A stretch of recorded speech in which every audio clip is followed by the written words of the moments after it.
பொங்கல் பரிசு தொகுப்பு அரிசி, சர்க்கரை, கரும்பு, விலையில்லா வேட்டி, சேலை ரூபாய் 3000 ரொக்கப்பணம் குடும்ப அட்டைதாரர்களுக்கு மாவட்ட ஆட்சியர், திருவாரூர் எம்எல்ஏ, நாகை எம்பி ஆகியோர் வழங்கினர். திருவாரூர் மாவட்டத்தில் 800 நியாய விலைக் கடைகள் மூலம் 3,95,453 அரிசி பெறும் குடும்ப அட்டைதாரர்களுக்கு பொங்கல் பரிசு ரொக்கப்பணம் ரூபாய் 3000, அரிசி, சர்க்கரை உள்ளிட்ட தொகுப்பு பொருட்கள் வழங்கப்பட உள்ளது.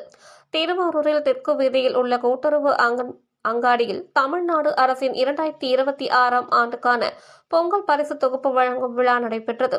இதில் திருவாரூர் மாவட்ட ஆட்சியர் மோகனச்சந்திரன், திருவாரூர் சட்டமன்ற உறுப்பினர் பூண்டி கலைவாணன், எம்எல்ஏ, நாகை நாடாளுமன்ற உறுப்பினர் வை. செல்வராஜ் ஆகியோர் கலந்து கொண்டு குடும்ப அட்டைதாரர்களுக்கு தமிழ்நாடு முதலமைச்சர் அறிவித்த பொங்கல் பரிசு ரூபாய் 3000 ரொக்கப்பணமும், விலையில்லா வேட்டி மற்றும் சேலை, முழு நீள கரும்பு, பச்சரிசி, சர்க்கரை உள்ளிட்ட தொகுப்புகளை வழங்கினர். இதில் திருவாரூர் மாவட்டத்தில் கூட்டுறவுத்துறை மூலம் செயல்படும் 800 நியாய விலைக் கடைகள் மூலம் 3,95,453 அரிசி பெறும் குடும்ப அட்டைதாரர்களுக்கு பொங்கல் பரிசு ரொக்கப்பணம் ரூபாய் 3000 வழங்கப்பட உள்ளது.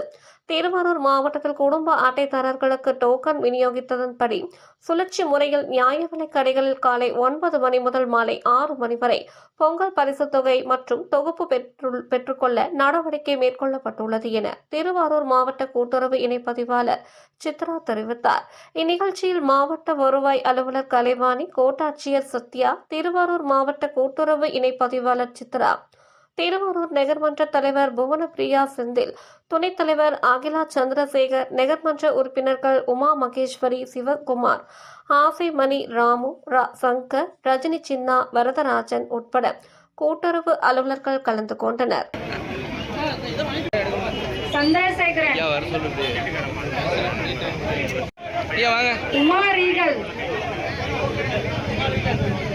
கலா சுப்புராமன், கதிரேசன் கஸ்தூரி,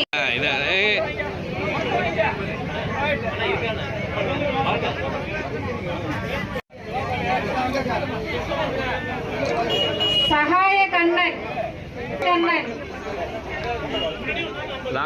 நான் போட்டுறேன். பொங்கல் பரிசு கொடுத்தாங்க. ஸ்டாலின் ஐயா வாழ்க, கலைஞர் ஐயா வாழ்க. ரொம்ப சந்தோஷமா இருக்கு. மீண்டும் நீங்கள் வரணும் எங்களுக்கு.